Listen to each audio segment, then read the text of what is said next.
En nombre de la Facultad de Economía y Negocios de la Universidad de Chile, para mí es un placer darles la bienvenida a nuestra sede de alta dirección. Para quienes no me conocen, mi nombre es Martín Cook. Yo soy el director de UNegocios, que es el área de educación ejecutiva de la facultad. Y quiero darles nuevamente la bienvenida a este encuentro de conversaciones para un nuevo propósito empresarial, que es una temática que para nuestra facultad es muy importante, ¿no es cierto?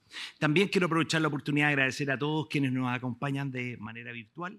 Esto se está transmitiendo, ¿no es cierto?, a través de nuestras redes sociales.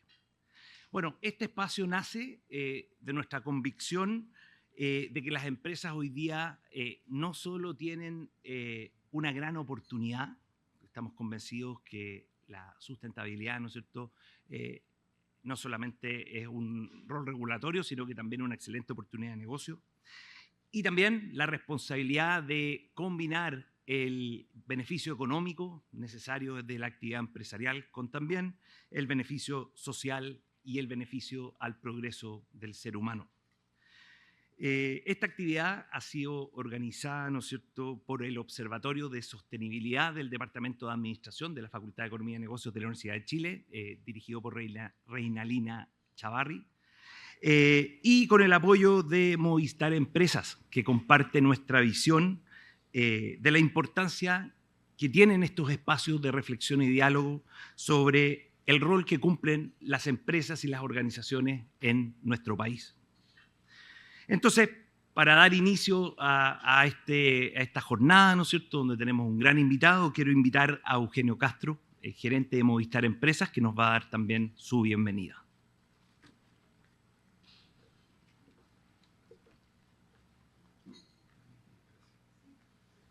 Muchas gracias, Martín.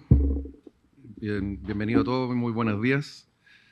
Como decía Martín, para nosotros es muy relevante y un honor participar en este tipo de eventos, en este ciclo de conversaciones para un nuevo propósito empresarial.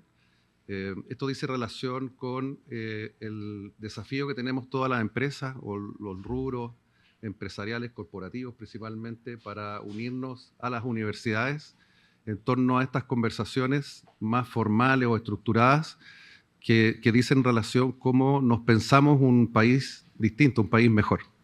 Y de estas estructuras que venimos trabajando ya con la facultad del año 2018 a través efectivamente de la institución de la misma facultad y sus organismos, hemos tenido ya algunas propuestas formales desde esa época en adelante a través de País Digital, en el ámbito de salud, de educación y de seguridad principalmente, que le hemos propuesto a distintos actores de la estructura de los poderes del Estado y que han servido de alguna manera, entendemos, de análisis para robustecer algunos proyectos efectivamente de ley que conducen al objetivo de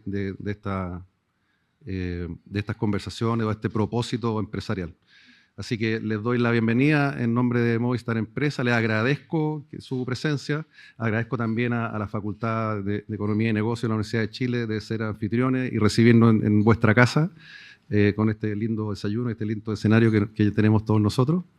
Y sin más, vamos a escuchar entonces a nuestro invitado, que nos va a llevar y nos va a desafiar con el libro que me imagino que ustedes han podido mirar o entender, y la dicotomía esta de cómo las empresas nos desafiamos en el punto equilibrio o el justo equilibrio entre la maximización de la utilidad y el rol social. Entonces, esta conversación del propósito empresarial que nos desafía desde el despropósito. Muchas gracias.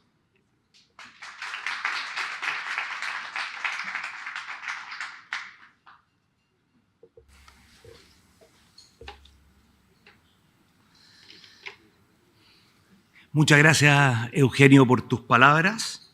Bueno, a continuación tengo el agrado de presentar a nuestro invitado central, que nos acompaña desde una conexión desde Francia, y esto es la maravilla, ¿no es cierto?, de las telecomunicaciones.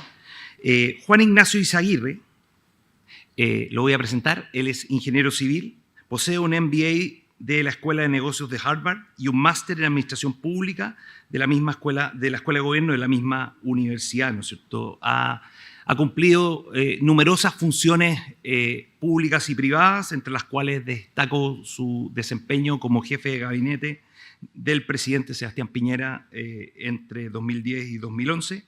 Actualmente es vicepresidente ejecutivo y miembro del comité ejecutivo de Nexans, empresa industrial con presencia global situada en París. Él actualmente está radicado en París e interviene en el debate internacional en el ámbito de la empresa y también es columnista de reconocidos medios de comunicación, participando en seminarios y conferencias.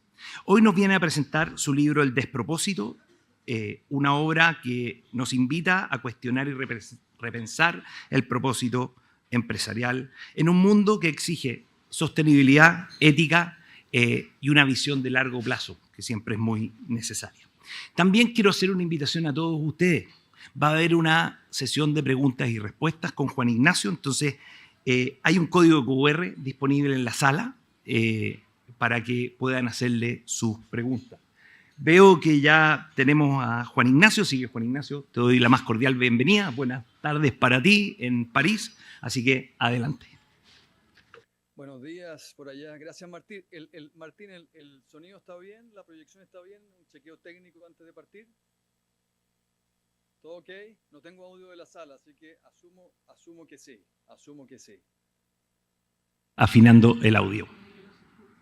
Sí, ahí, okay. Si me escuchas a mí, Juan Ignacio, no te escuchamos todavía, lo están ajustando, así que solo un segundo. No hay problema. Tú cuéntame cuando estemos ok con el audio y así podemos comenzar. ¿Estamos bien con el audio?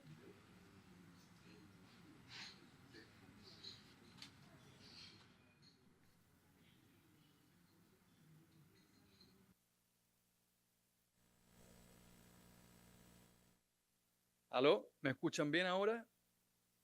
¿Todo ok? Sí, yo no tengo audio de la sala ahora, pero me parece que está bien. Martín, sí. Creo que te escucho. Sí, ahí estamos conectados, así que Juan Ignacio, okay. Todos estamos deseosos de escuchar tu presentación. Ok, excelente. Gracias, Martín. Me alegro. Entonces, problemas técnicos resueltos. Primero, muchas gracias por la invitación, muchas gracias también a la FEN, a ti Martín, a la profesora Chavarri, por esta invitación. La verdad que me hubiese encantado haber estado ahí. La distancia lamentablemente es grande, pero he estado oportunidades para conversar sobre el propósito empresarial, sobre el rol de la empresa. Son algo que valoro mucho, por eso nuevamente agradezco la iniciativa de la FEN de tomarse este tema tan en serio, generar estos debates. Agradezco también a Movistar por acompañar en esta iniciativa que me parece de nuevo fundamental para el mundo empresarial en general y en particular para Chile. Y sin más, les agradezco la atención y el interés en despropósito en este libro, que de nuevo es una iniciativa justamente por esta inquietud que creo que es muy importante, muy contingente, ¿no es cierto? Es un tema que se ha puesto en el tapete, que ha estado bastante álgido, especialmente en Estados Unidos, bueno, en Europa, de una perspectiva un poco distinta, pero también, y en Chile. Y creo que es fundamental, pues, al final la definición del rol de la empresa, su propósito o cómo se sostiene en el tiempo, es un engranaje clave del sistema social de libre mercado, que rige nuestras naciones y en el que debemos reflexionar profundamente, pues en ello nos jugamos el progreso, nos jugamos la calidad de vida de las personas, nos jugamos la calidad del empleo, de nuestras economías en general. Por ello creo que es muy valioso efectivamente pasar un tiempo y discutir abiertamente las distintas posiciones que existen al respecto. Ahora, la razón por la que escribí este libro y por la que me interesa el tema es porque creo que toda esta discusión de la sostenibilidad y más allá del rol de la empresa es una discusión que ha sido bastante confusa, donde parecieran haber más dudas que certezas. donde también en ocasiones hemos visto extremos. Por ejemplo, en Estados Unidos hemos visto una discusión brutalmente polarizada y hemos visto movimientos muy drásticos de un extremo a otro, lo que creo que es poco sano. A su vez, a aquellos que estamos dirigiendo empresas, es algo que nos pone el desafío en una dirección diferente al usual, ¿no es cierto? En el libro escribo una línea que dice que dirigir empresas se ha vuelto casi tan difícil como ser político.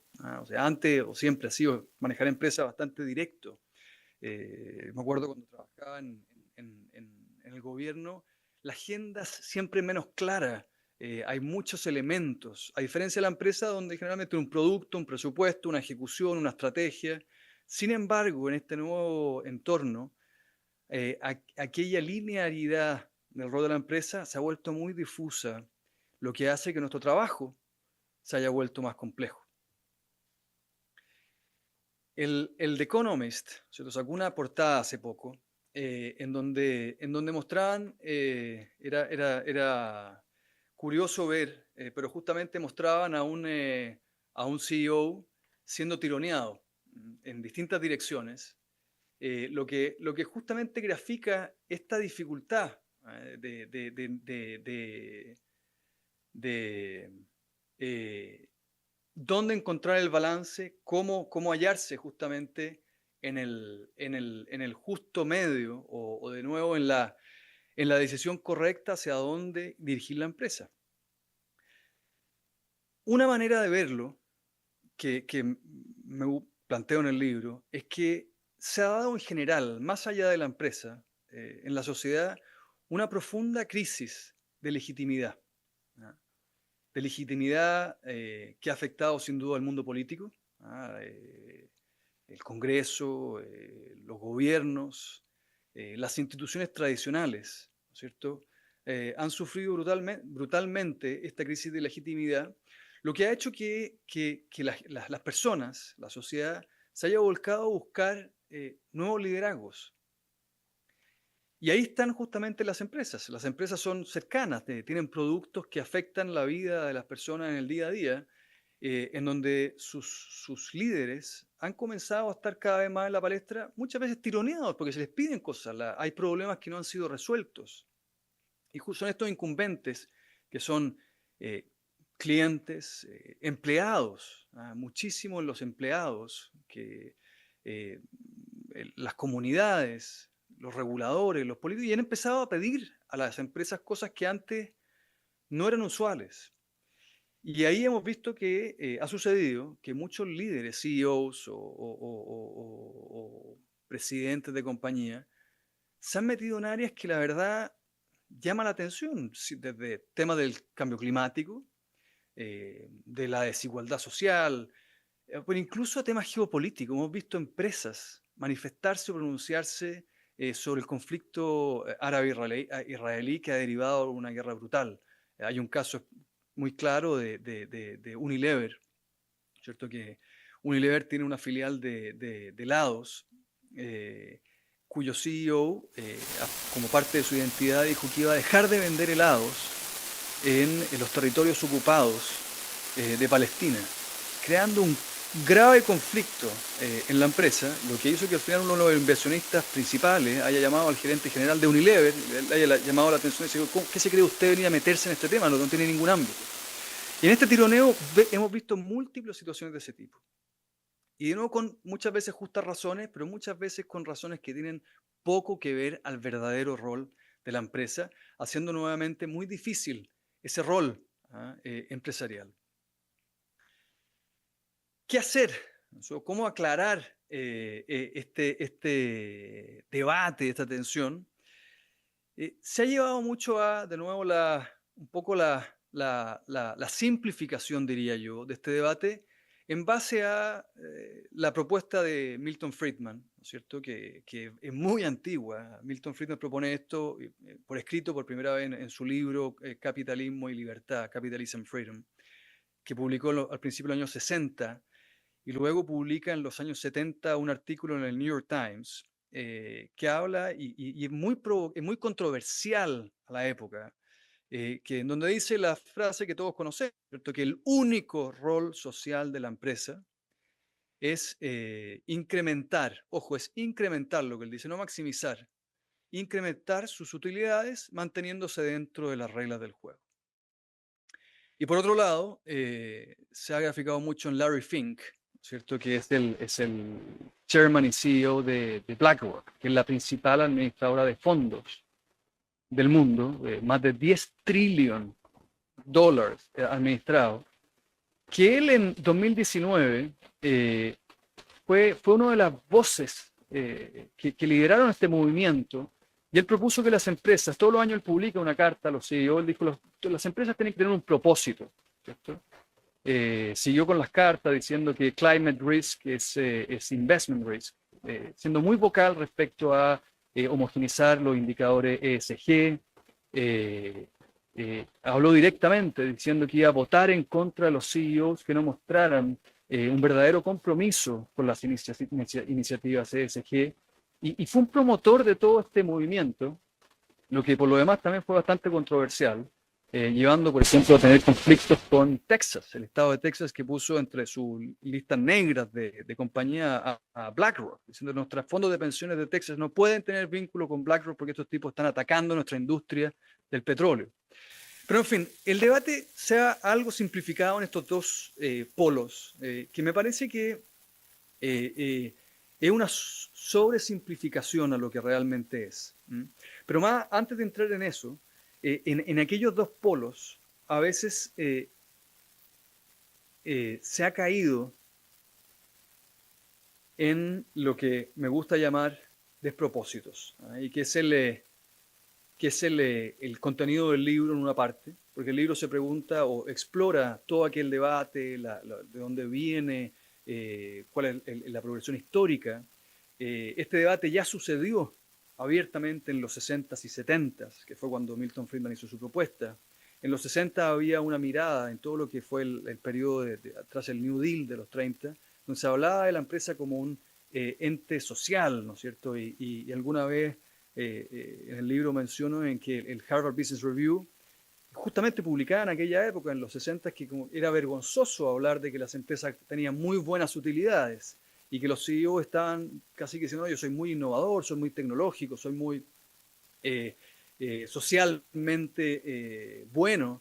De hecho, hay un caso brutal en aquella época, que era una gran empresa que era chiquita, ¿no es cierto? El pulpo le llamaban, United Fruit Companies, cuyo CEO se llevó un premio de la época, que era ser el CEO más sostenible de la época. Sin embargo, aquel CEO terminó, lamentablemente, tristemente, suicidándose saltando del piso 70 y tanto de su torre en Nueva York, pues resultaba que esta empresa, United Fruit Company, chiquita, fue renombrada después, sobornaba consistentemente a presidentes centroamericanos justamente para asegurar su flujo y con buenos tratamientos para las bananas o las otras frutas que compraba. Entonces, no, este debate viene de hace mucho tiempo, el mundo se ha movido en distintas direcciones, y el primer problema que yo le veo es que genera muchas confusiones, y confusiones que son peligrosas, pues generan amenazas al sistema empresarial.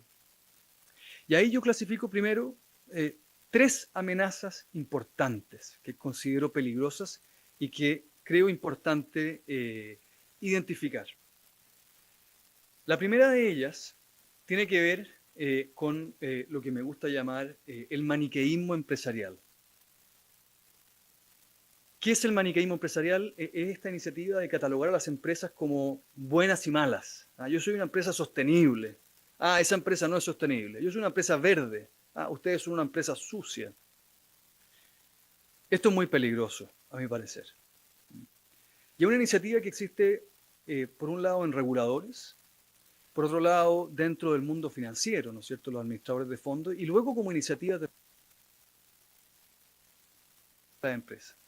Hay ejemplos que muestran las limitantes de esta perspectiva. Por ejemplo, en Europa, ¿no es cierto? La Unión Europea define una agenda para su economía o para limpiar su matriz económica, una agenda verde al año 2030, 2035, para lo cual fue la primera o el primer ente político regulatorio en definir una taxonomía de actividades. ¿Qué significa una taxonomía de actividades? Una clasificación de las actividades económicas justamente en aquellas que están alineadas con la limpieza de la matriz económica y aquellas que no. Que de buenas a primeras parecía algo interesante, ¿no es cierto? Decir, oye, estas actividades económicas van en la dirección correcta, el Banco Central Europeo va a comprar más bonos de estas empresas en sus políticas, no va a comprar bonos de aquellas empresas sucias, ¿ah?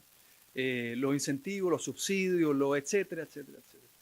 Sin embargo, lo curioso fue que de una vez lanzada aquella taxonomía, literalmente a los 2 meses, se armó un gran escándalo porque se filtró de Bruselas un memo confidencial que estaba considerando clasificar dentro de las fuentes de generación de energía a la energía nuclear y al gas natural como energías verdes. Gran debate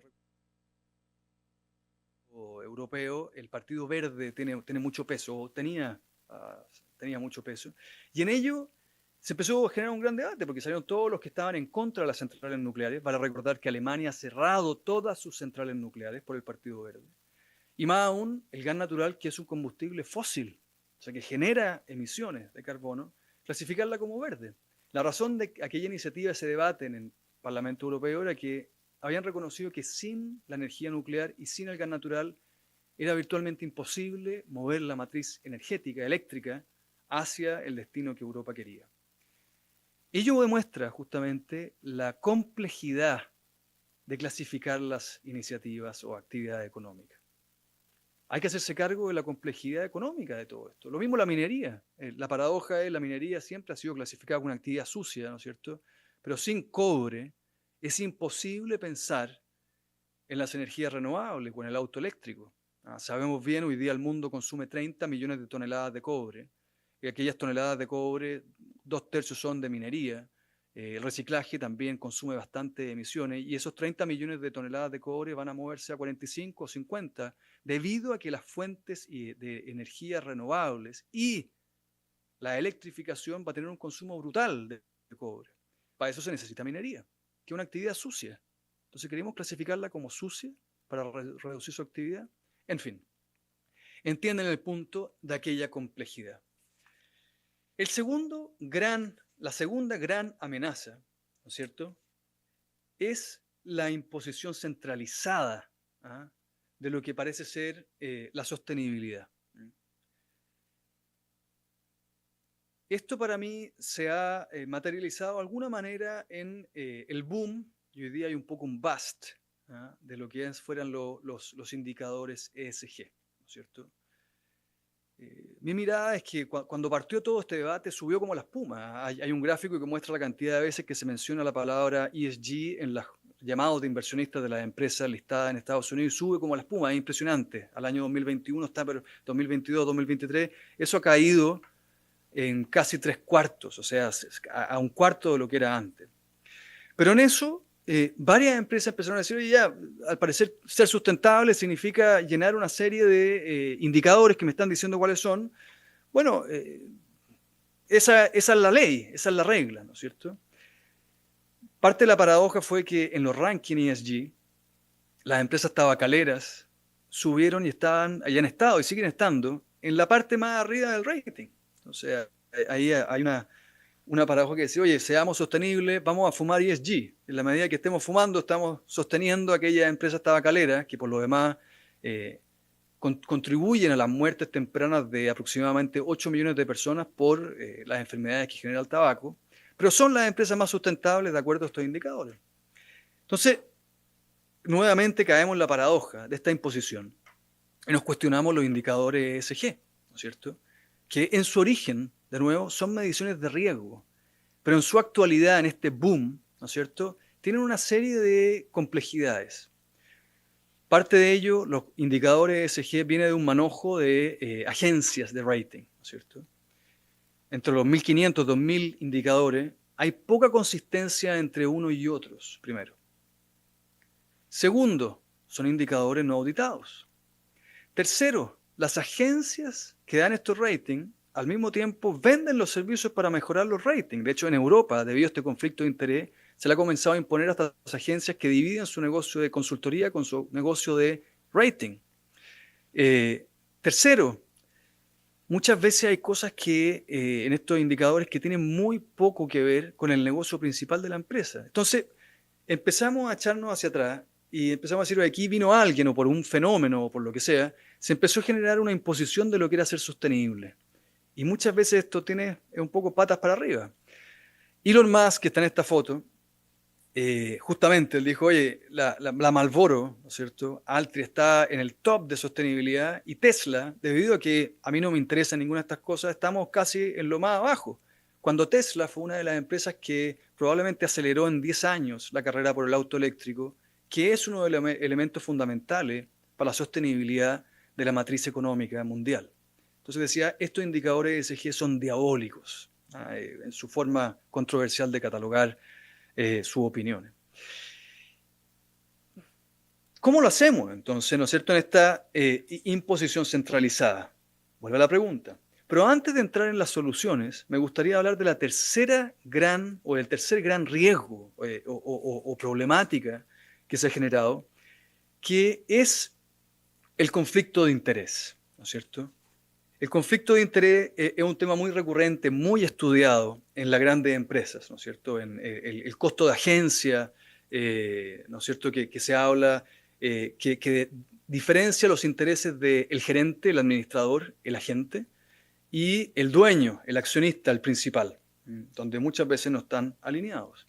Y lo que ha pasado en nuestra modernidad es que a diferencia de lo que era 2 siglos antes, donde el dueño era el gerente, el dueño administraba, todas las empresas eran pequeñas, etcétera, etcétera, hoy día las grandes empresas guardan una gran distancia con sus dueños, ¿no es cierto? Al final los dueños del capital son las personas, son sus ahorros que se canalizan a través de fondos mutuos, fondos de pensiones. Aquellos fondos de pensiones usan administradores de fondos que de nuevo tienen fondos mutuos, otros reguladores que luego apuntan representantes de los accionistas en directorios, que a su vez nombran gerentes, que a su vez nombran equipos gerenciales, que luego gestionan las plantas de producción, los servicios, los almacenes, etcétera, etcétera, etcétera.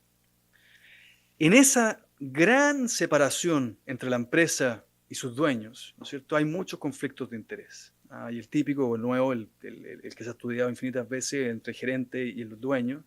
Pero aquí cuando se hablan de los temas de sostenibilidad sucede exactamente lo mismo. A la izquierda está una foto de Tariq Fancy. Tariq Fancy tenía el cargo soñado para alguien que le interesa la sostenibilidad. Era el gerente de inversiones sostenibles de BlackRock. Y el tipo, trabajando muy cerca de Larry Fink, renunció. Y al renunciar publicó 3 cartas muy interesantes que están publicadas, las pueden googlear en internet, que habla principalmente diciendo que todo lo que se ha construido en torno a las inversiones sustentables es un placebo. ¿Qué significa eso? Él dice, es un placebo.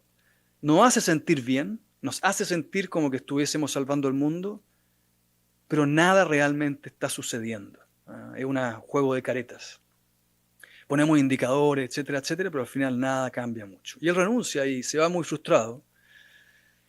Junto a él hay una foto del profesor Damodaran, gran profesor de finanzas y de evaluación de empresas de la Universidad de NYU, y muy controversial, que ha sido un ácido crítico de Larry Fink y de muchos temas de sostenibilidad, en particular los indicadores ESG. Él dice en una forma interesante que el verdadero propósito de BlackRock, de Larry Fink, sobre las inversiones sostenibles, es cobrar más comisiones a sus clientes. Pues los fondos sostenibles cobran 2, 3, 4, 5 veces más comisiones que el fondo normal, estándar. Lo que por supuesto es conveniente para incrementar las utilidades de BlackRock.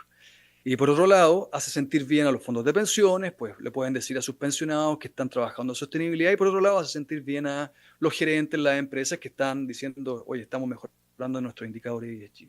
Pero va más allá. Él aplica la teoría financiera, dice que la inversión sostenible que limita el espectro de empresas a invertir es intrínsecamente incorrecta. Pues en su mirada los precios de las acciones ya internalizan la sostenibilidad de las empresas. La sostenibilidad de la empresa es fundamental, pues una empresa que va a desaparecer termina teniendo un valor de la acción 0. y si una empresa es más sostenible que otra, eso se internaliza en el precio de la acción. Y que restringir el espectro de empresas a las cuales invertir, por naturaleza, reduce los retornos esperados. Por lo que BlackRock, en sus palabras, estaría vendiendo fondos sostenibles que son más caros, que son financieramente inconsistentes con mejores recursos y, peor aún, en el largo plazo entregando retornos inferiores a quienes aportan sus capitales a esos fondos. Brutal, brutal. Pero volvemos a lo mismo, aquellos elementos de sostenibilidad se han prestado justamente para estos conflictos de interés. Aquí, me gusta decirlo así, hay personas que se han sumado a la sostenibilidad por convicción, porque creen en la sostenibilidad. También hay personas que se han sumado a la sostenibilidad, o al ESG, a los indicadores, a lo que sea, por interés, por conveniencia, por convicción, por conveniencia y por temor. La conveniencia justamente es porque hay un negocio, porque hay un interés, lo que hablábamos de las agencias de rating que muchas veces venden su negocio de consultoría. De hecho, hay un paper que ve las empresas que declaran gastos en consultoría ESG y su clasificación en los ratings y muestra una correlación positiva. El interés nuevamente de BlackRock que acusa a Damodaran. Y por último, el temor. Lo que ha sucedido, de nuevo, por los medios de la cancelación, es que muchas empresas se han asustado a hablar transparentemente de su negocio y han intentado, de nuevo, ser el bueno de la película, o al menos no el villano. Hay una frase con la que comienzo el libro, que es del CEO de Shell. Uno de los primeros capítulos del libro se llama El caso Shell. Y este CEO de Shell, que lleva más de 10 años liderando la empresa, un tipo notable, Shell es una empresa notable, da una entrevista al Financial Times en julio del 2022 y dice: cuando me retire de la compañía me gustaría haber agregado valor para los accionistas, pero también haber hecho lo correcto como ciudadano. Ese antagonismo es justamente este temor, ¿no es cierto?, a la cancelación que se ha dado en tantos ámbitos y que de alguna manera ha alimentado parte de esta confusión en la sostenibilidad. Ahora, más allá de estos tres grandes problemas o amenazas al motor del progreso, al mal entendimiento de la sostenibilidad, considero de verdad que la sostenibilidad bien definida, la verdadera sostenibilidad, es algo fundamental, ¿no es cierto? ¿Por qué? Bueno, primero porque las empresas son elementos, son organizaciones, son instituciones que desaparecen. Las empresas mueren muy rápidamente. La cantidad de empresas que desaparecen, incluso cuando han sido grandes empresas, son muchísimas. Entonces, el primer rol de cada empresa es ser sostenible en el tiempo. Lo segundo es que la empresa no es frágil, pero el sistema empresarial es muy robusto, ¿no es cierto? El sistema empresarial es lo que ha generado los productos, las innovaciones, los empleos, las inversiones, de nuevo, todo lo que conocemos que existe hoy día como la modernidad se lo debemos al sistema empresarial. Y esa robustez es tal porque cada empresa es frágil, porque en el sistema empresarial hay competencia global. Los que no solucionan bien el problema, los que no solucionan bien su organización, los que no solucionan bien su producto, son desplazados por competidores. Y esos competidores traen progreso, traen mejores productos, productos más baratos, productos más asequibles, mejor infraestructura, mejores inversiones, etcétera, etcétera, etcétera. Y eso es lo importante a la hora de reflexionar, yo creo, como base para la sostenibilidad, en esta robustez del sistema y en esta fragilidad de las empresas. Esta fragilidad de las empresas es tal que empresas que han sido literalmente las empresas más grandes del mundo, GE, al pasar del siglo XX al XXI, era la empresa más grande, más valiosa del mundo. GE casi quiebra. Hace pocos meses se terminó de partir en tres, que cada una de ellas es una fracción de lo que alguna vez fue GE. Entonces, las empresas desaparecen. La empresa más grande del mundo en el correr de un cuarto de siglo casi desaparece y hoy día es una fracción de lo que era antes.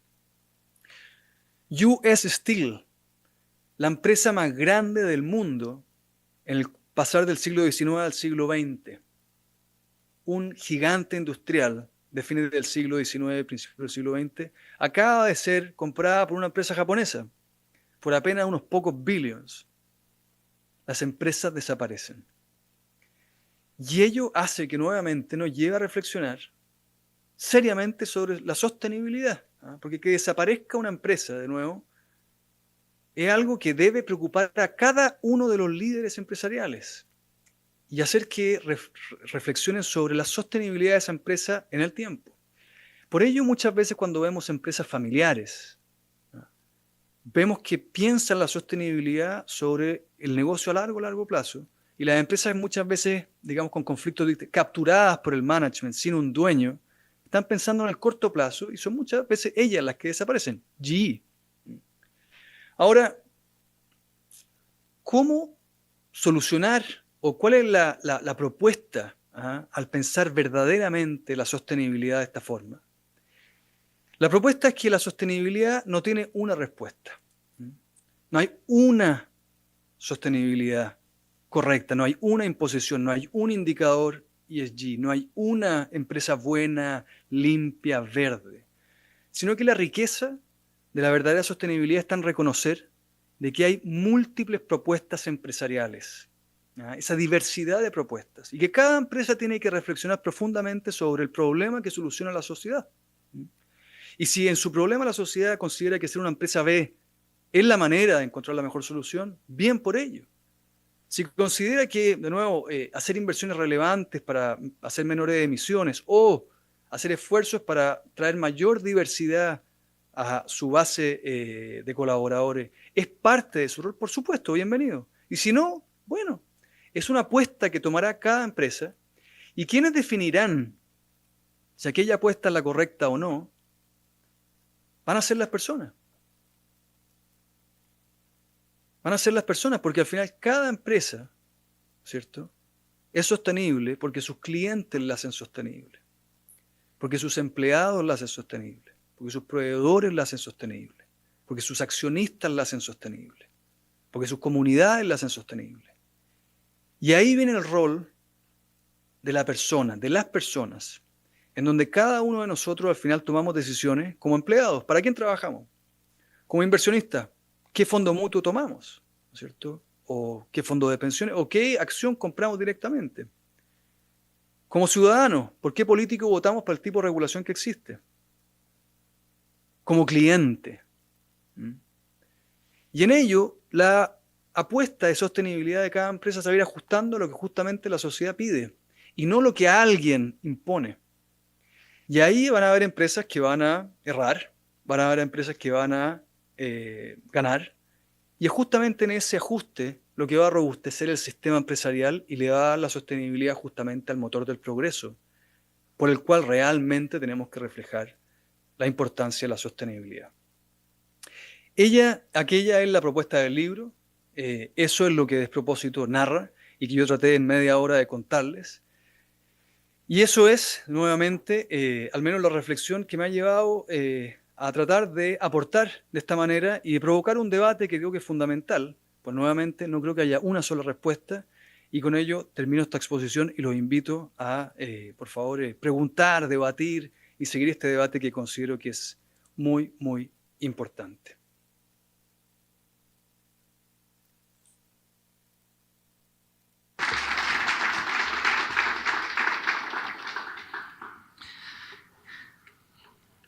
Muchas gracias, Juan Ignacio, por tu presentación.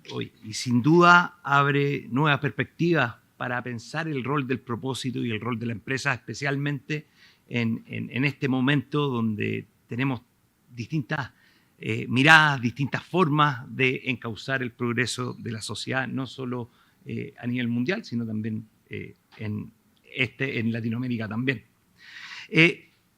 Recuerden que hay un QR donde pueden mandar sus preguntas. Yo aquí tengo la comunicación y me van a hacer llegar sus preguntas.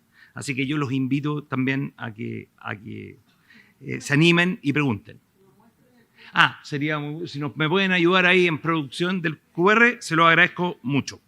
Yo por mientras, Juan Ignacio, déjame abrir a mí con una pregunta mientras aquí me llegan el resto.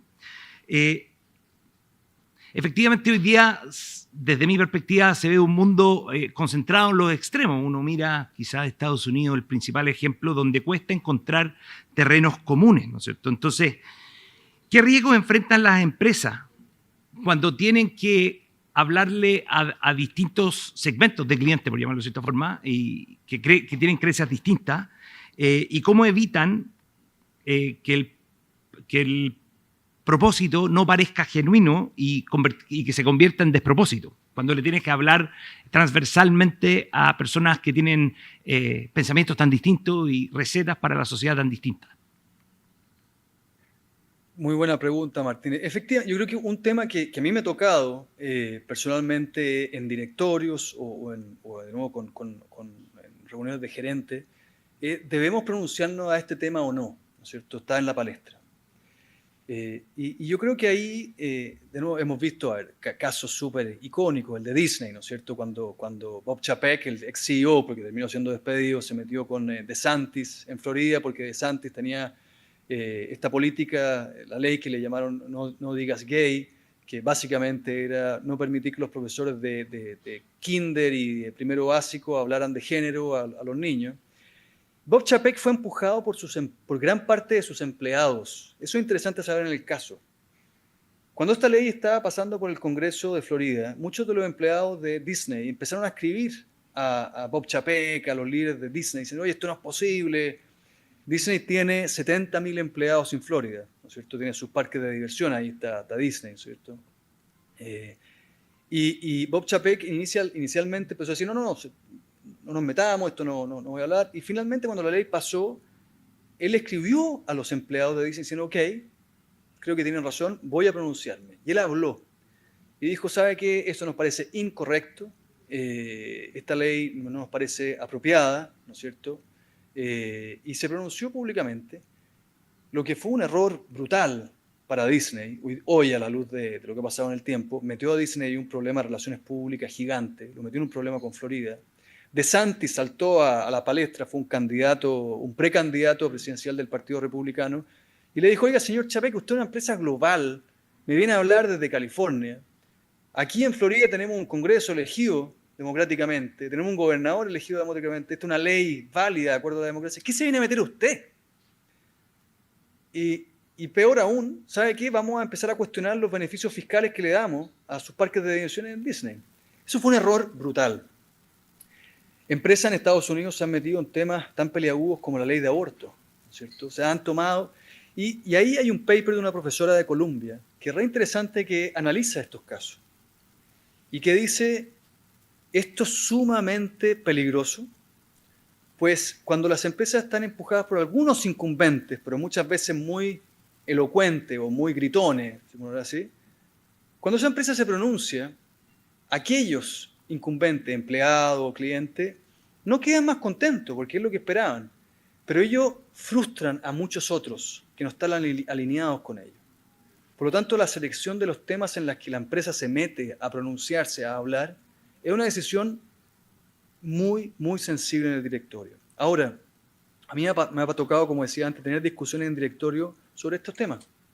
Y la verdad, al final, parte del consejo, de la mirada ¿es este tema algo relevante para el problema que estamos solucionando para la sociedad, sí o no?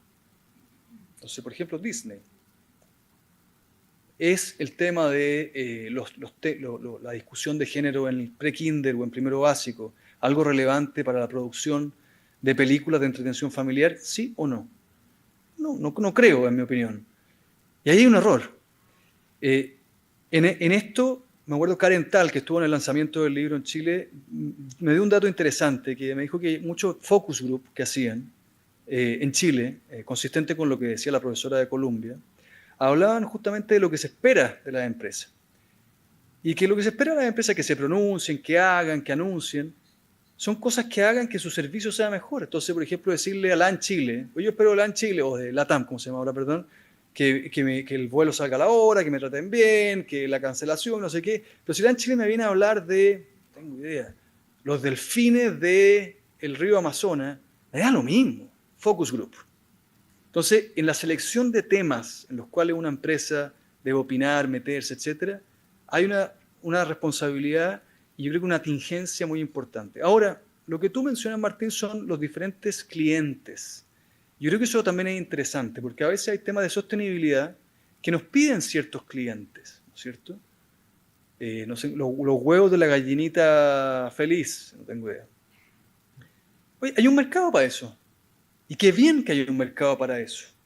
Ahora, una empresa que tiene una estrategia para llevar el huevo más barato al mercado, para que ciertas familias puedan llegar a fin de mes mejor, probablemente no van a querer hacer que todas sus gallinas sean felices y sostenibles y sustentables, porque lo que quieren es que el huevo que le está pidiendo a aquella familia que tiene problemas para llegar a fin de mes sea tan barato como sea posible. Entonces hay propuestas alternativas. Y de nuevo en eso, por ejemplo, la imposición centralizada, digamos que viene un regulador y dice, ¿sabe qué? Todas las empresas tienen que ser sostenibles, todas las gallinas tienen que ser felices. Acto seguido, los huevos triplican o quintuplican su costo y quizás su precio. Lo que hace que muchas familias coman menos proteína del huevo hacia fin de mes. Entonces, volvemos a lo mismo, a la multiplicidad de propuestas y a la selección que es parte de la estrategia, ¿no es cierto? Muy clara en lo que la empresa debe meterse o no. Muchas gracias, Juan Ignacio. Oye, muy clara tu respuesta. Oye, tengo otra pregunta. Ya me empezaron a llegar aquí preguntas de la audiencia. Hoy hay una herramienta indispensable para definir la estrategia de sostenibilidad que se llama doble materialidad. ¿Qué opinas desde la lógica de la doble materialidad sobre esa manera de abordar una estrategia de sostenibilidad? Sí, yo creo que es un mecanismo bastante más robusto que los rankings o las listas ESG. Porque, de nuevo, volvamos a lo que yo contaba de las tabacaleras en la cima de la lista ESG, y a mí también me ha tocado trabajar, como a muchos de ustedes, en listas de indicadores de sostenibilidad, y a veces uno dice, pero esto no tiene nada que ver con mi negocio, ¿no es cierto? Entonces, la doble materialidad también está sujeta a ciertos elementos, ¿no es cierto?, de juicio, pero es algo que relaciona al final con la pertinencia en el negocio. Entonces, por ejemplo, hay muchos elementos de sostenibilidad que no es solamente por ser mejor empresa, ayudar al mundo, ayudar al planeta, etcétera, etcétera, sino que porque hacer que la empresa sea más eficiente, sea mejor. Nosotros nos pasó en Nexans. Nexans es una empresa que produce cables de todo tipo y grandes proyectos, pequeños, etcétera. Pero cuando empezamos a trabajar en esto, que muchos de nuestros clientes nos lo piden, pues la electrificación en nuestra agenda en Nexans,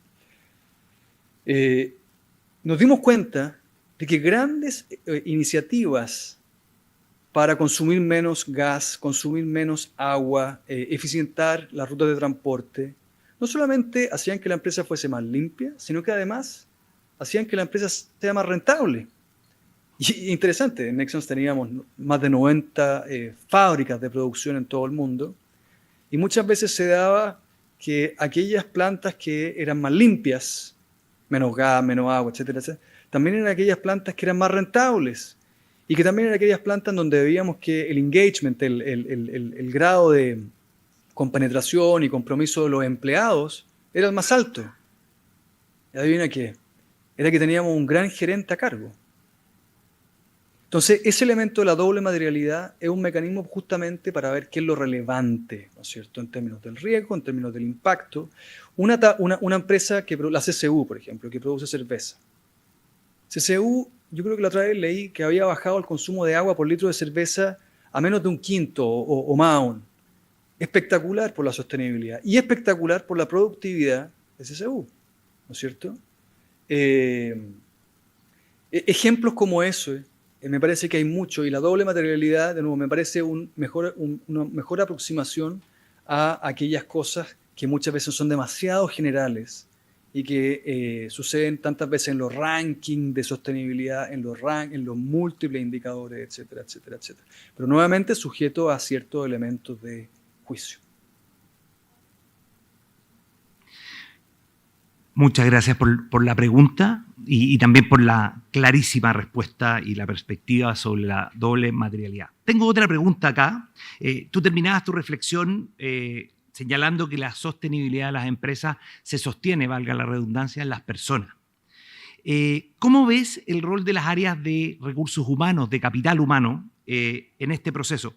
¿Cómo se incorpora la sostenibilidad en la cultura dentro de las compañías de manera que los colaboradores piensen y actúen de manera sostenible en línea con la estrategia? O sea, que dentro de su entorno considere la sostenibilidad como una parte fundamental de la estrategia de negocios?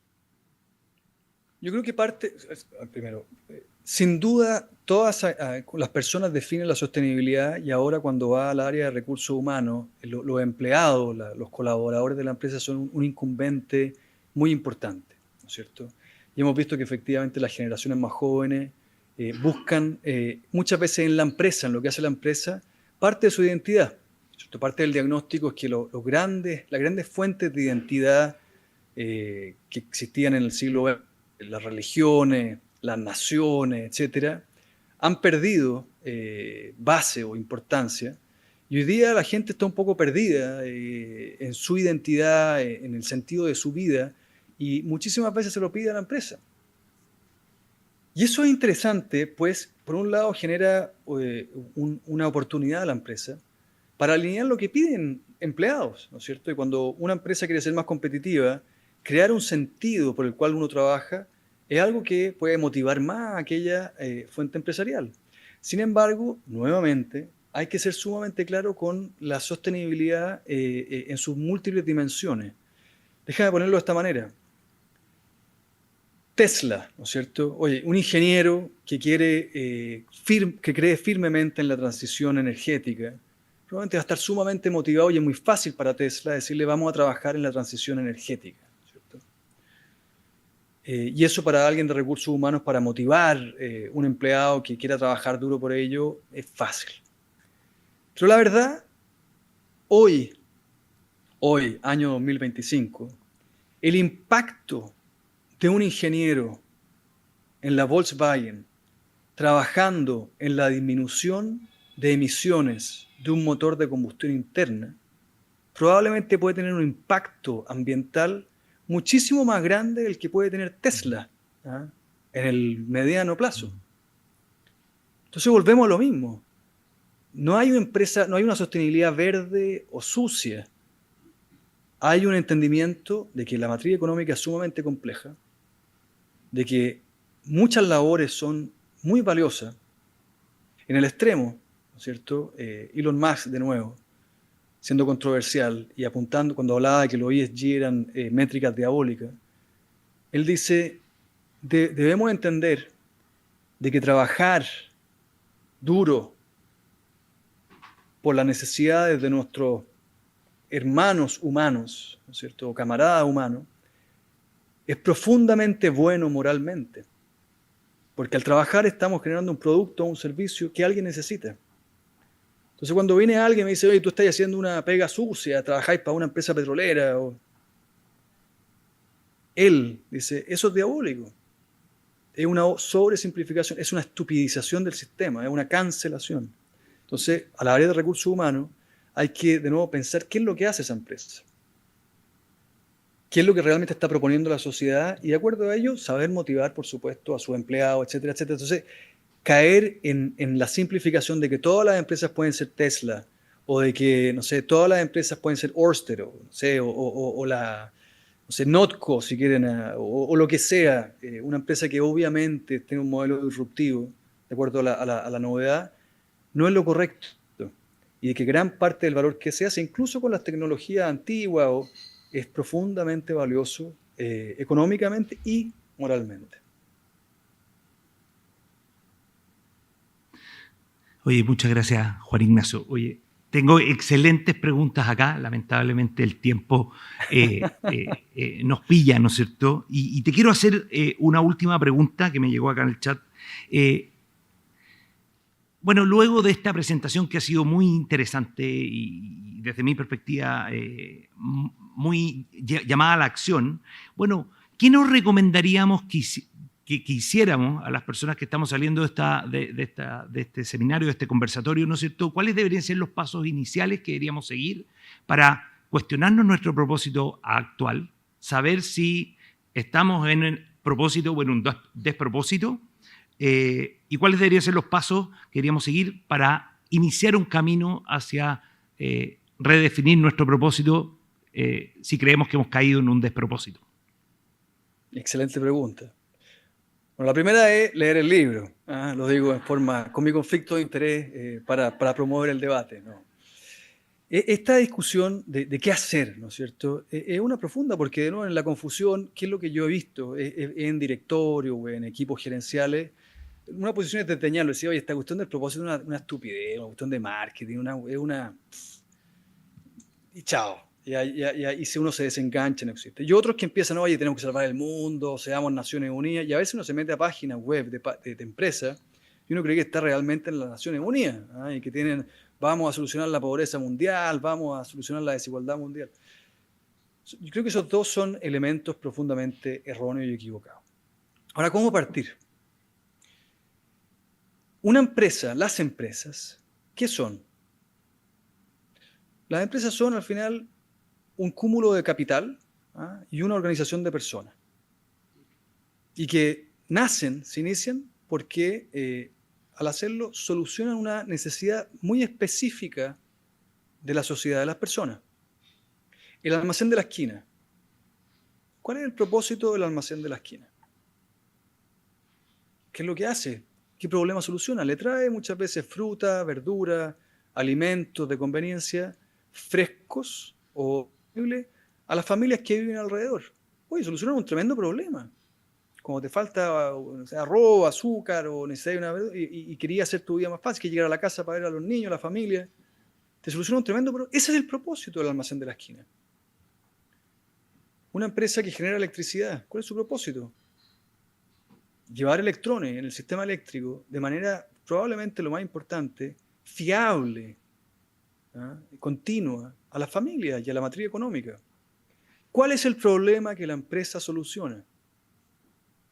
Si esa empresa desapareciese, ¿qué pasa? ¿No es cierto? Me acuerdo de haber estado discutiendo con una empresa notable de salud que tiene redes de hospitales y atención, que coordina médicos para dar salud, especialmente a clases sociales más medias o bajas, ¿no es cierto? Familias con presupuestos más limitados. Y justamente está al propósito, ¿no es cierto? Y él dice, ¿qué pasa si desaparece la empresa? Si desaparece mañana, todo lo que ustedes hacen desaparece. ¿Qué pasa? ¿Cuál es la consecuencia? Entonces uno ahí empieza a entender el problema que realmente está solucionando para la sociedad, el problema real, concreto. Entonces, partiendo de esa base, uno empieza a darse cuenta por qué esa empresa existe realmente. ¿Ah? Y a partir de ello uno puede empezar a construir justamente el propósito. Y de nuevo, en estas discusiones de directorio sobre el propósito, entre más corta la definición de propósito, generalmente más robusta. ¿Ah? Porque cuando uno empieza a ver propósitos o anuncios llenos de adjetivos y cosas, etcétera, uno se da cuenta que eso fue una sesión de marketing o de mucha confusión, o al final de careta, de no ser el villano, pero que eso va a dificultar justamente el trabajo del área de recursos humanos para atraer talento realmente de forma honesta, va a dificultar las operaciones, se va a prestar para errores, porque por otro lado, cuando me ha tocado ver entendimientos claros de lo que hace esa empresa, su propósito, con la estrategia, que eso ayuda muchísimo a definir las cosas que importan y no. La estrategia es tomar opciones, ¿no es cierto? Y al tomar opciones, saber lo que realmente yo hago es fundamental. Cuando la estrategia está clara y alineada, los elementos operacionales pasan a ser sumamente claros. Y las prioridades tácticas, ¿no es cierto? Los KPI del año, los presupuestos, empiezan a ser cada vez más claros. Y el alineamiento de la masa de colaboradores, el entendimiento de los clientes de mi proposición de valor, todo eso se enriquece. Y esa empresa gana y es sustentable en el sentido que está robusteciendo su negocio y su rol en la sociedad. Por ahí yo partiría. Muchas gracias, Juan Ignacio. Bueno, estamos llegando al final de esta, desde mi perspectiva, una jornada muy inspiradora. Y yo quiero agradecerte a ti, Juan Ignacio, muy profundo y sinceramente por habernos acompañado hoy y por las reflexiones y los puntos de vista y los cuestionamientos que nos compartiste hoy. También quiero agradecer a Movistar Empresas por el apoyo que nos ha dado para realizar esto, que es el primer conversatorio de otros que vamos a tener. De hecho, el 25 de septiembre va a haber otro conversatorio con un tema tan interesante y relevante como este. Y no me quiero despedir, yo no les conté al principio, yo no soy profesor de sostenibilidad, yo soy más bien profesor de marketing y venta, entonces voy a hacer lo mío, quiero hacerles una invitación. A mi derecha, su izquierda, nos acompaña la gente de ZigZag, de la editorial, vendiendo el libro El despropósito de Juan Ignacio Izaguirre. Entonces yo les quiero hacer la invitación a quienes les haya inspirado esta charla a que se pongan en la fila detrás de mí, porque lamentablemente yo les voy a ganar la posición para comprar el libro que a mí por lo menos me interesa mucho leerlo. Así que, bueno, agradecerles por habernos acompañado hoy día en la sede de alta dirección y en nombre de la Facultad de Economía y Negocios de la Universidad de Chile, el Departamento de Administración, el Observatorio de la Sostenibilidad y Movistar Empresas, les doy y les damos las gracias por haber estado aquí esta mañana. Muchísimas gracias por la invitación.